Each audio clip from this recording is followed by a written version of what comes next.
अस्सलाम वालेकुम students, hope you all are doing well. तो जैसे कि हमने लास्ट वीडियो में इंट्रोडक्शन पढ़ी थी स्टैक्योमेट्री की, इस वीडियो में हम मोल एंड एवोगाड्रोस नंबर के बारे में पढ़ेंगे। तो हम केमिस्ट्री क्लास 11 का फर्स्ट चैप्टर पढ़ रहे हैं। सो बिस्मिल्लाहिर्रहमानिर्रहीम, इसे स्टार्ट करते हैं। Mole and Avogadro's number. In routine work, we generally measure things by weighing or by counting with the option based on our comfort.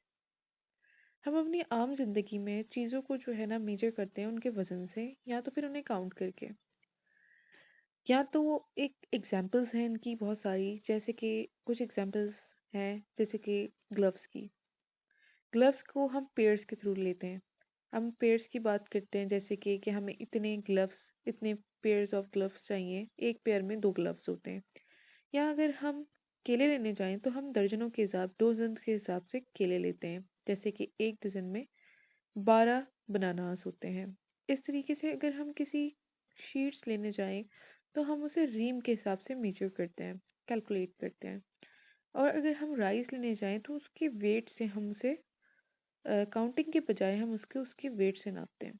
Similarly, if we prepare a solution or perform a reaction in chemistry laboratory or even in process industry, we deal with the enormous numbers of ions, molecule, or formula unit that mix with another or specific ratio. अगर हम एक prepare करें solution को chemistry की laboratory में, तो हम बहुत सारी चीज़ों के numbers of ion, enormous numbers of ion, molecules और फार्मूला यूनिट से जो है ना डील करते हैं, जो एक दूसरे के साथ एक स्पेसिफिक रेशो में जो है ना जिनकी मिक्सिंग होनी होती है। अगर हम एटम और मॉलिक्यूल्स की बात करें तो वो बहुत छोटे होते हैं। तो ये कैसे पॉसिबल होगा कि हम उन्हें काउंट कर लें? To solve this difficulty, chemists have decided a unit called as mole. अच्छा, इस चीज़ का एक केमिस्ट लोगों ने जो है ना, वो साइंसदानों ने एक हल निकाला है, और जिससे हम उनको मेजर कर सकते हैं, और उसको हम नाम देते हैं मोल का। अच्छा, as a convenient way to count the number particles in chemical substance by weighing them. अच्छा, अब ये कह रहे हैं कि इन चीज़ों के लिए जो आपको बता दिए कि इनको किस तरीके से मोल के थ्रू हम इनको जो है ना केमिस्ट ने एक जो है ना डिवाइस किया, यूनिट जिसे हम मोल कहते हैं। कन्वीनिएंट वे जो है इनको काउंट करने का और इनके पार्टिकल्स को काउंट करने का, वो है मोल। ठीक है, हम इनकी चीज़ों को इस तरीके से मोल के तरीके से हम उसको कैलकुलेट कर सकते हैं। अच्छा, मोल क्या है? मोल जो है एक लातीनी ज़बान से लिया हुआ अल्फाज है। मोल लैटिन हीप और पाइल, इसका मतलब होता है हीप और पाइल। अब हीप और पाइल क्या होता है? अच्छा, तो हीप हम कहते हैं किसी भी चीज़ के ढेर को। जैसे कि अगर हम इसकी डेफिनेशन को देखें ना, तो हीप का मतलब होता है a large amount of things placed together in an untidy way. अच्छा, मतलब कोई भी किसी भी चीज़ का ढेर एक जगह पर, उसे हम हीप कहते हैं। तो जैसे कि अगर हम हीप की एग्ज़ाम्पल्स देखें तो a heap of clothes, a heap of sand, ठीक है? और अगर हम इसको इनफॉर्मल वे में देखें तो I have a heap of homework, मतलब बहुत सारा, ठीक है? और अगर हम पाइल की बात करें ना, तो पाइल का मतलब होता है किसी भी चीज़ का तह लगाना। जैसे कि अगर हम पाइल की एक डेफिनेशन देखें तो पाइल का मतलब होता है thing placed on top of each other, यानी किसी भी चीज़ का ना तह लगाना। जैसे कि बुक्स का एक दूसरे के ऊपर रखना, pile of books.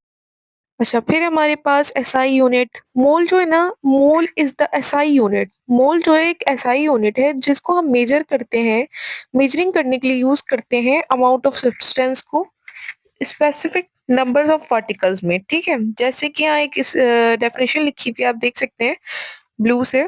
A mole is defined as gram atomic mass और ग्राम मॉलिक्यूलर मास और gram formula mass of any atoms, molecules, ions, which contain 6.02 multiply 10 exponent 23 particle. Mole represent the number of chemical entities in a fixed mass.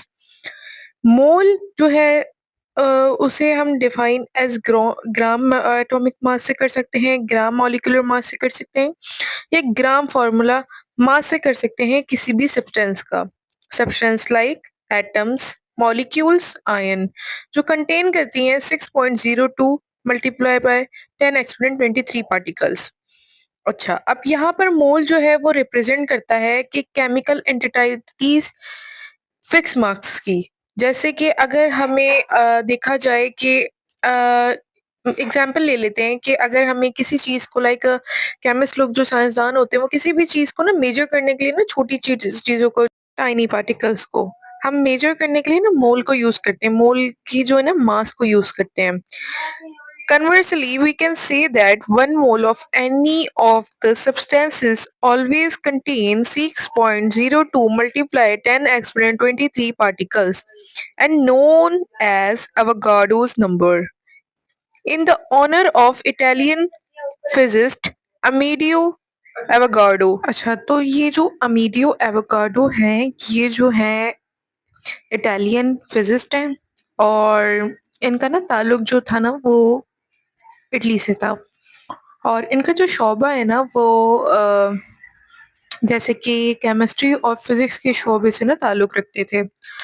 अच्छा, जो अमीडियो है इनके एजाज़ में जो है Avogadro's number जो है वो इजाद हुआ। The number of particle present in 1 mole of any substance is called Avogadro's number.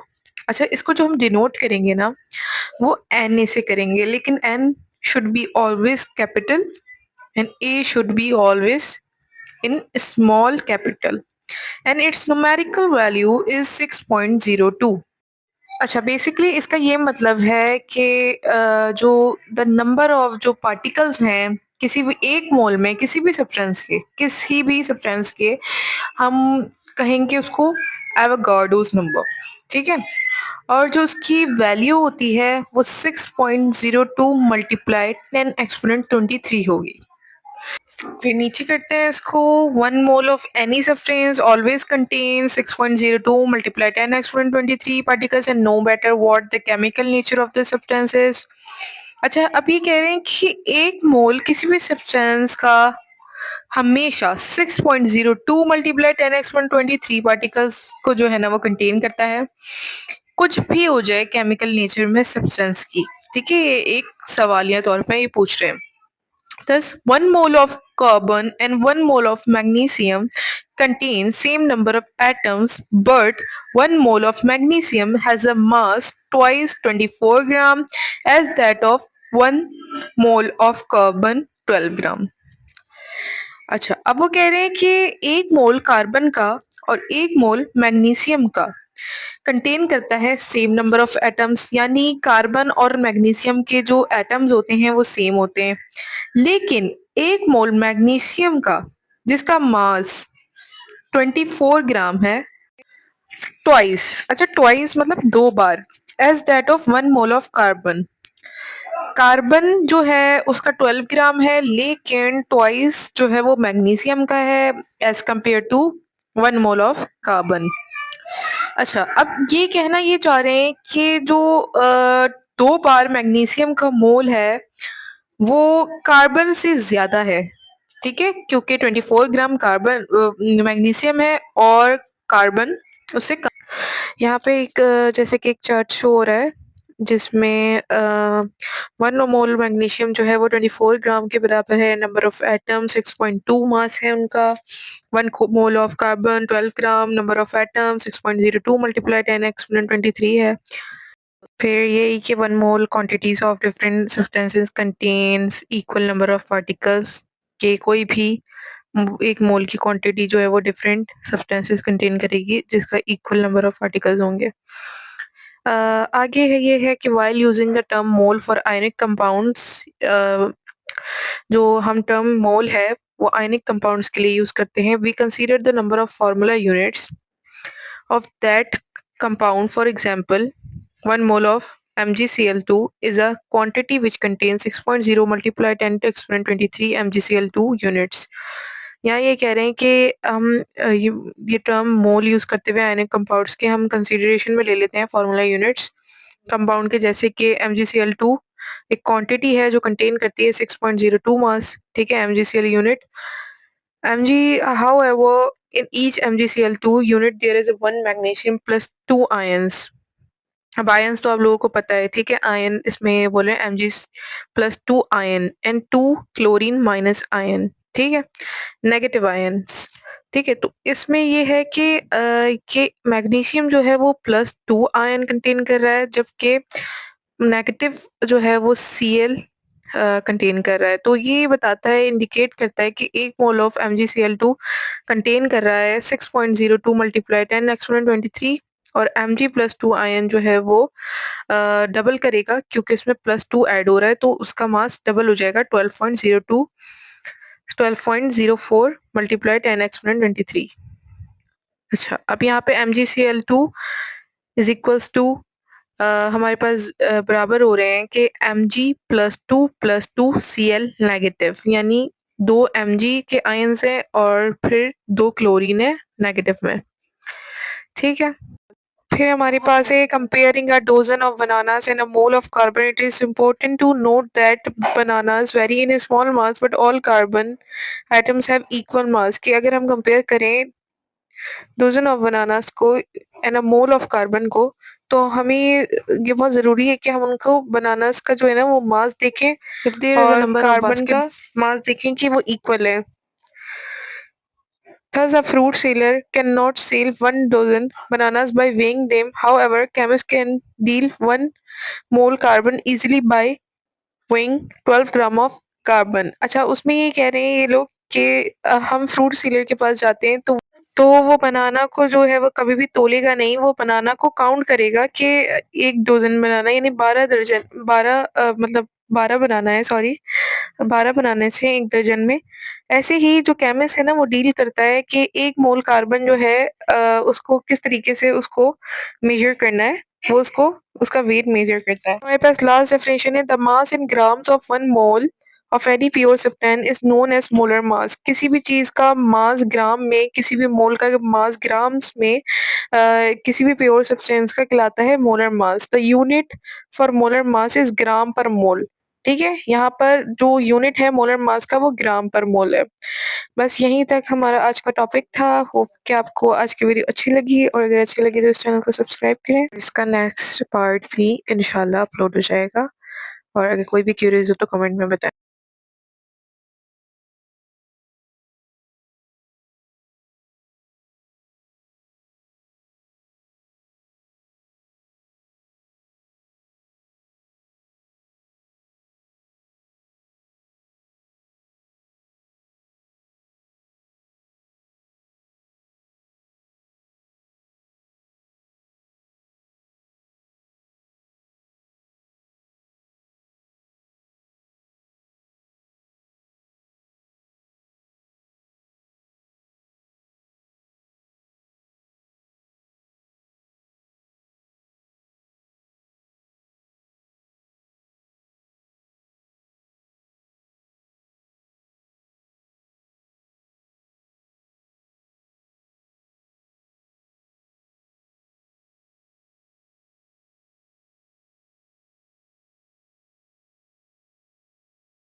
इस चार्ट में आप देख सकते हैं कि 1 मोल ऑफ मैग्नीशियम 24 ग्राम है और नंबर ऑफ एटम्स इस फर्स्ट वाली इमेज में 6.02 मल्टीप्लाई 10 एक्सपोनेंट 23 है।